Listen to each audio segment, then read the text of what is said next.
हम सबको पता है कि मार्वल एंड डीसी कितने बड़े वर्सेस हैं और कितने ज़्यादा ओवर पावर्ड है।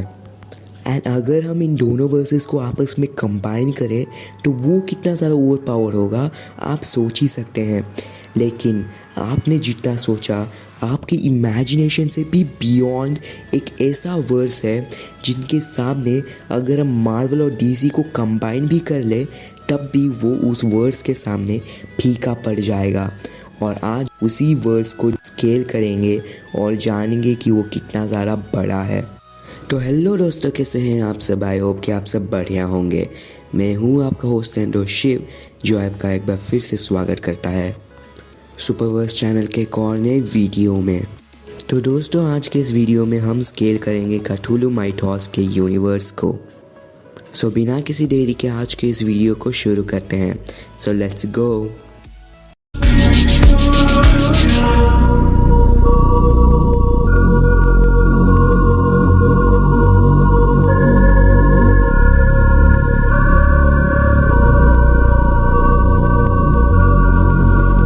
तो कथुलू माइथोस के कॉस्मोलॉजी का फर्स्ट सेक्शन है द यूनिवर्स। द यूनिवर्स के कई स्टेटमेंट है for being infinite in size. Also हमने एक short story called the trap में ये देखा था कि द फोर्थ डायमेंशन जो द नॉर्मल 3 डायमेंशंस के बियॉन्ड है उसे हम एक स्पेशल मिरर के थ्रू एक्सेस कर सकते हैं। यानी कि कथुलू माइथोस में सभी डायमेंशंस को हम स्पेशल मिरर्स या रिफ्लेक्शन से एक्सेस कर सकते हैं और सभी डायमेंशंस द यूनिवर्स के विदिन एग्जिस्ट करते हैं। और इसे बैकअप करने के लिए कल ने भी कहा था कि the mirrors are just reflections of a higher and more fundamental form of reality जहाँ पर material and order completely different है। यॉर्क ने जब कार्टर को the ultimate mystery of the universe को रिवील किया था तब उसने कहा था कि beside forward backwards left right up down directions there are an infinity of direction and उसका notion of a 3 dimensional world उस यूनिवर्स में कम्प्लीटली मीनिंगलेस है।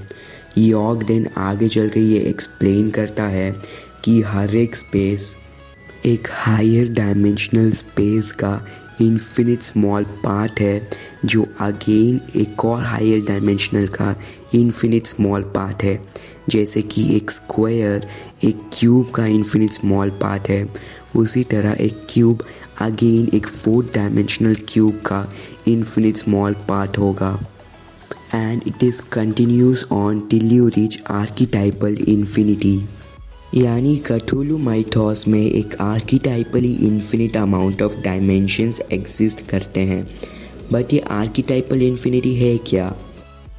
आर्कीटाइपल इन्फिनिटी को तुम इन्फिनिटी का आर्कीटाइप मान सकते हो।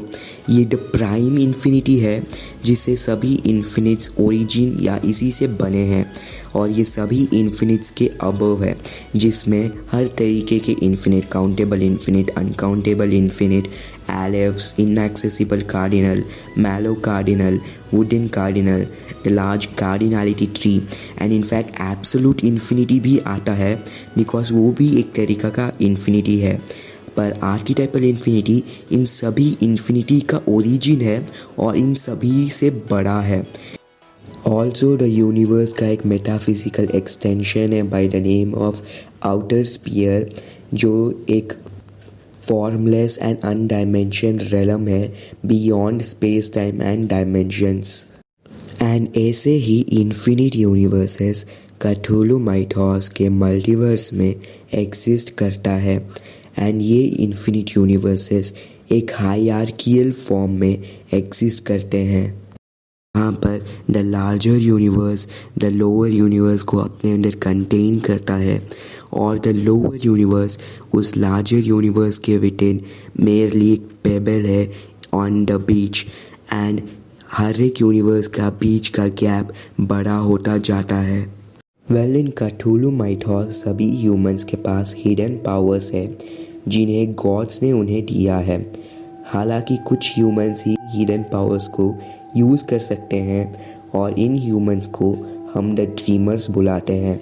द ड्रीमर्स पूरे के पूरे hierarchy of universes and multiverses के बियॉन्ड जा सकते हैं एंड द ड्रीमलैंड्स को रीच कर सकते हैं। अब ये ड्रीमलैंड्स क्या है? वेल बेसिकली ड्रीमलैंड एक ऐसी जगह है जो सिर्फ एक्सेसिबल है थ्रू द ड्रीम्स एंड ये dreamlands the physical universe and multiverse के बियॉन्ड है। द ड्रीमलैंड्स में इन्फिनिट अमाउंट ऑफ ड्रीम्स है क्योंकि हमने कुरेन्स को इन्फिनिट ड्रीम्स को क्रॉस करते हुए देखा था जब वो उनके ड्रीम सिटी को सर्च कर रहे थे और हर एक ड्रीम द प्रीवियस ड्रीम को as a shapeless undreamed dream view करता है। और एक और स्टोरी में जब गिलमैन सभी ड्रीम्स के थ्रू क्रॉस करता है तब वो बताता है कि हर एक ड्रीम का जो बीच का गैप है वो हर बार बड़ा होता जाता है। जैसा कि मैंने कहा कि ड्रीमर्स वो है जो अपने हिडन पावर्स को यूज़ करके ड्रीमलैंड्स को ट्रैवल कर सकते हैं एंड उन्हीं ड्रीमर्स में से 2 ड्रीमर्स हमारे इस स्टोरी के नरेटर एंड हिप्नोस है जो ये जानना चाहते हैं कि इस वर्ल्ड के बियॉन्ड क्या एग्जिस्ट करता है एंड इसीलिए वो द ड्रीमलैंड्स के टू ट्रैवल करते हैं इन सच अ वे कि तुम उसे डिस्क्राइब नहीं कर सकते, तुम बस उनके एक्सपीरियंस को ही डिस्क्राइब कर सकते हो।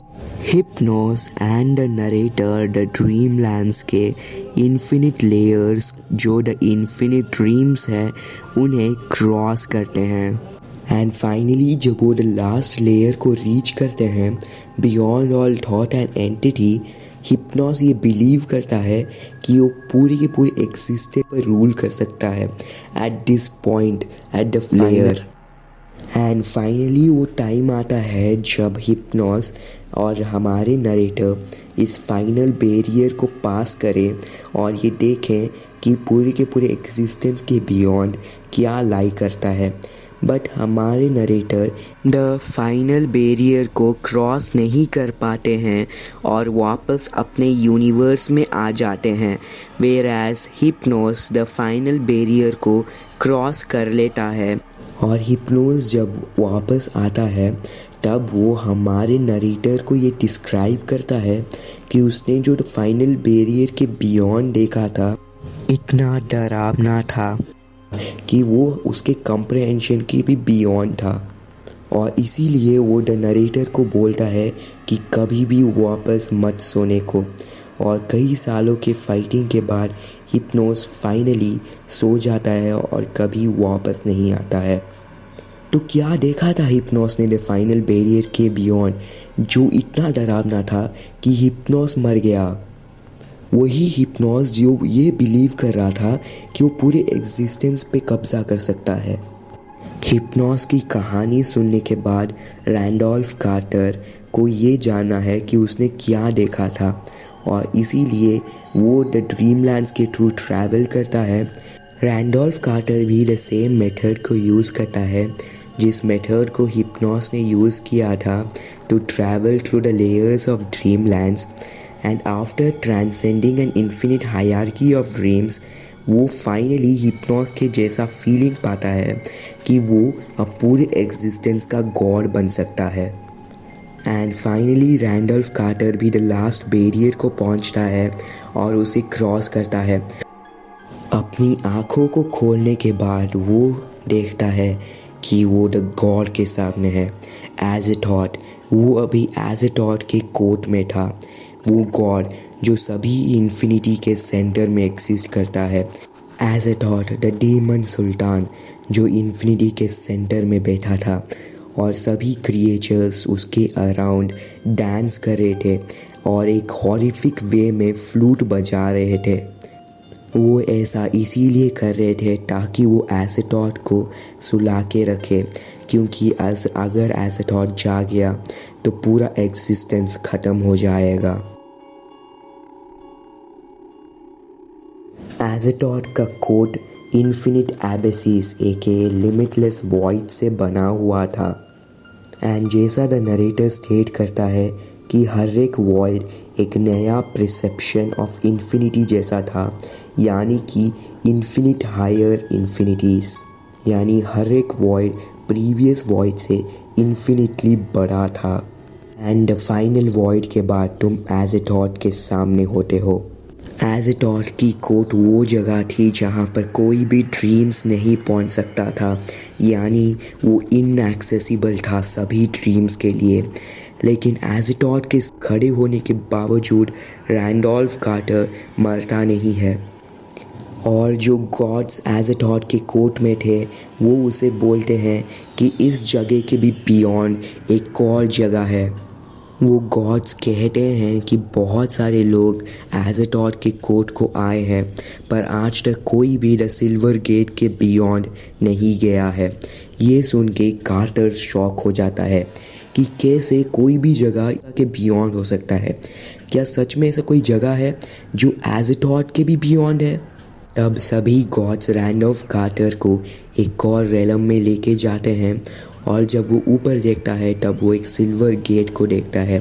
At this point the gods जिन्होंने रैंडोल्फ कार्टर को यहाँ लाया था वो भी इसके आगे नहीं जा सकते हैं, और इसीलिए उस एज़ेथोथ के कोर्ट में जितने भी आर्कीटाइप्स गॉड्स प्रेजेंट है वो सब एक तरफ इन्फ्यूज़ होके अपने पावर से एक इतना पावरफुल बीइंग बनाते हैं जो एज़ेथोथ को भी ट्रांसेंड करता है।